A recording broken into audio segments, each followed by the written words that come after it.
The glass walls of the private clinic caught the pale morning light and scattered it across the polished floors, turning everything cold and unreal, like a place designed to keep hope at a careful distance.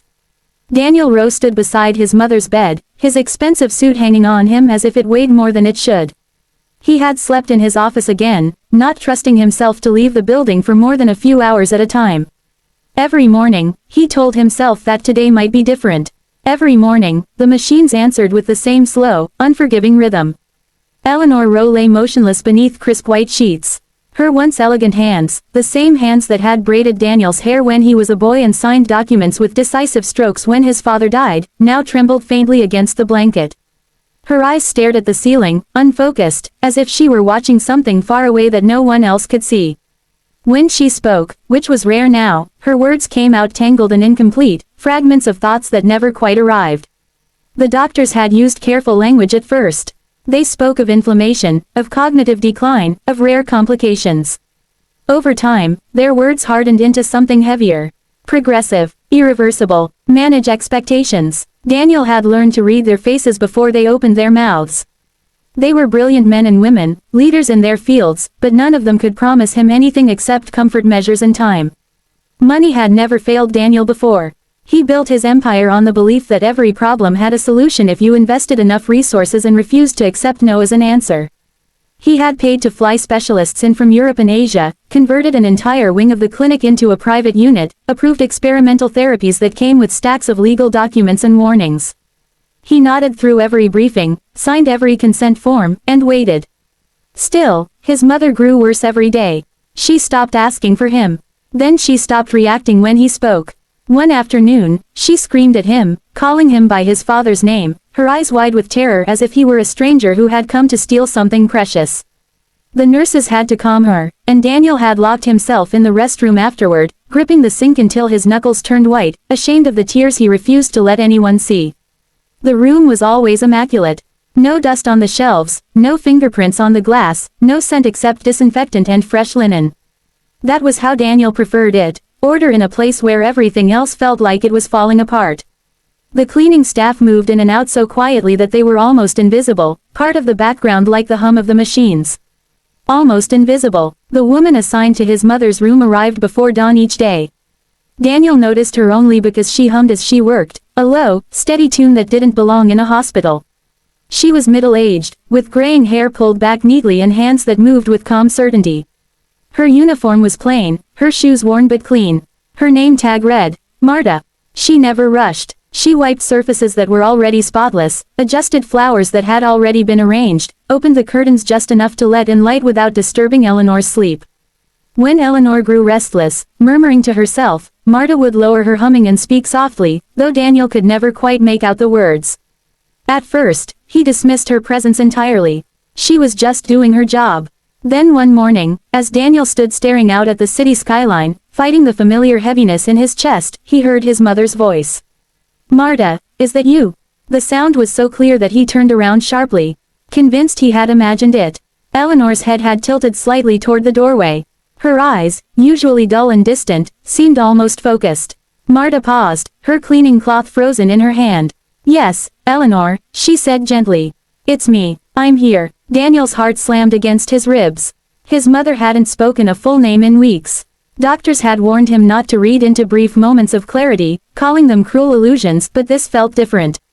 The way Eleanor's fingers twitched, the way her brow smoothed as if a tension had been released, it stirred something dangerously close to hope. Eleanor sighed, a long, peaceful breath. The flowers, they need water, she murmured. I'll take care of them, Marta replied, moving closer to the window. Eleanor's eyes followed her, and for a few seconds, only a few, she looked like herself again. Daniel stood frozen, afraid to breathe, afraid that the moment would shatter if he acknowledged it. When it passed, Eleanor drifted back into silence, but the room felt changed, charged with something he hadn't felt in months. Coincidence, he told himself. A random spark in a dying system. But the next day, it happened again. And the day after that. Whenever Marta entered the room, Eleanor seemed to soften. Her breathing slowed, the lines of pain around her mouth eased. She slept longer and more deeply after Marta's visits. Once, Daniel caught his mother smiling faintly at something Marta whispered as she wiped the bedside table.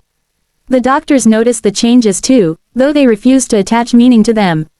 Fluctuations are normal, they said. Temporary responses to stimuli. Daniel started arriving earlier, pretending to review emails while watching from the corner of the room. He studied Marta's movements, her tone, the way she never spoke loudly or abruptly. There was nothing unusual about what she did, and yet everything about it felt different from the clinical efficiency of the nurses and physicians. One morning, as Marta finished her work and turned to leave, Eleanor stirred again. "Don't go yet," she said, her voice thin but unmistakably clear. Marta smiled and stayed, resting her hands lightly on the cleaning cart. Daniel felt his throat tighten. His mother didn't say his name anymore. She didn't ask for him to stay. And yet, she asked the cleaning lady. Daniel didn't know whether to feel grateful or threatened. All he knew was that something was happening in that room that medicine could not explain, and for the first time since his mother's decline began, he found himself wondering if the impossible sometimes arrived disguised as the most ordinary thing in the world. Daniel arrived at the clinic earlier than usual that evening, the sky outside already dark, the city lights flickering on one by one like distant stars. He expected to find the room quiet, his mother asleep under the watchful eyes of the machines. Instead, he stopped just outside the doorway, his hand still on the glass, uncertain whether he should enter. Marta was sitting beside Eleanor's bed. Her cleaning cart stood untouched near the wall, supplies neatly arranged as if forgotten. She held Eleanor's thin hand between both of hers, rubbing slow, steady circles into the skin the way a mother might comfort a child. Her voice was low, almost a whisper, yet every word seemed to fill the room. "And the garden smelled of tomatoes and warm earth," Marta was saying. "You used to laugh when the children stole them before they were ripe." Eleanor's eyes were closed, but her lips curved into the faintest smile. Daniel pushed the door open, unable to stay silent any longer. "What are you doing?" he asked, sharper than he intended. Marta looked up, surprised but not frightened. She didn't release Eleanor's hand. "Talking to her," she replied simply. "This is a hospital," Daniel said, stepping inside.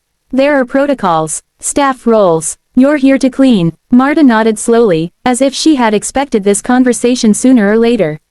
"I know what I'm here to do." Daniel crossed his arms, his irritation masking something deeper, fear. "My mother doesn't know where she is half the time. She doesn't recognize people. Whatever you think you're doing, it's not medicine," Marta finished quietly. "No, it isn't." Eleanor stirred, her brow furrowing as if the tension in the room had reached her. Marta squeezed her hand gently, calming her without looking away. Daniel fell silent. Marta rose from the chair at last and faced him fully. Up close, he could see the fine lines around her eyes, the calm strength in her expression. "You have given her the best doctors in the world," she said. "You have done everything money can do." "That's not enough," Daniel snapped. "She's dying." Marta didn't argue. "Yes," she said softly. "But she is still here." Daniel let out a bitter laugh. "She doesn't even remember me." Marta's gaze softened. "Memory is strange. It doesn't always follow the rules we expect." Daniel watched his mother's chest rise and fall, the machines blinking steadily. "So what is this?" he demanded. "Stories. Humming. You think that will fix her?" "No," Marta said. "I think it will remind her." He shook his head. "Remind her of what?" Marta hesitated, then reached into the pocket of her uniform. She pulled out a small, carefully folded piece of fabric. With reverent hands, she unfolded it, a knitted shawl, worn but clean, the pattern intricate and familiar. Daniel's breath caught. He had seen that pattern before, draped over chairs and folded in drawers when he was a child. "My mother made those," he said slowly. Marta nodded. "She taught me." At Daniel's stunned expression, Marta took a deep breath. "Years ago, before your company, before the mansion, before all of this," she said, gesturing gently around the room, "I lived in a shelter. I had nothing. I couldn't read. I couldn't cook. I was ashamed of who I was." Daniel listened, his irritation draining away, replaced by something heavy and unexpected. "Your mother volunteered there," Marta continued. "She didn't just bring food or clothes. She stayed. She listened. She treated me like I mattered. She taught me to knit to keep my hands busy when my thoughts became too dark. She told me stories while we worked. Stories about gardens, and kitchens, and children who stole tomatoes." Marta stepped closer to the bed and placed the shawl gently around Eleanor's shoulders. The effect was immediate. Eleanor's eyes fluttered open, clearer than Daniel had seen them in months. Tears pooled along her lashes. Her fingers curled, clutching the fabric as if it were a lifeline. "Marta," she whispered, her voice thin but certain. You came back. Daniel's heart broke open. Yes, Marta said, her own eyes shining. I promised I would. Eleanor turned her head slightly, her gaze drifting to Daniel. For a moment, he dared to hope she would say his name. She didn't, but she didn't look afraid either. Her expression was peaceful. From that evening on, Daniel stopped questioning Marta's presence. He spoke to the clinic administrators himself, ensuring she was allowed to stay longer during her shifts. The doctors monitored the changes with cautious disbelief. Eleanor began eating again, small portions at first. She slept through the night more often than not. Her agitation lessened. Some days, she spoke in full sentences. Other days, she simply held Marta's hand and listened. Daniel started sitting with them, listening to the stories he had never heard, stories of his mother's kindness, her patience, the quiet strength she carried into places no one else wanted to go. He realized how little he truly knew about the woman who had raised him. One afternoon, as sunlight streamed through the window, Eleanor looked at him and said, "You turned out well." It wasn't his name, but it was enough. Daniel nodded, unable to speak. The doctors still had no explanation. There was no miracle cure, no sudden reversal that could be charted or published. But there was undeniable change. Stability. Moments of clarity that stretched longer than anyone expected. Daniel understood then that the impossible thing Marta had done wasn't defying medicine or cheating death. She had returned something his mother had lost along the way, dignity, recognition, the sense of being seen. And in doing so, she gave Daniel something too, the knowledge that love, once given freely, had a way of finding its way back, even at the very edge of goodbye.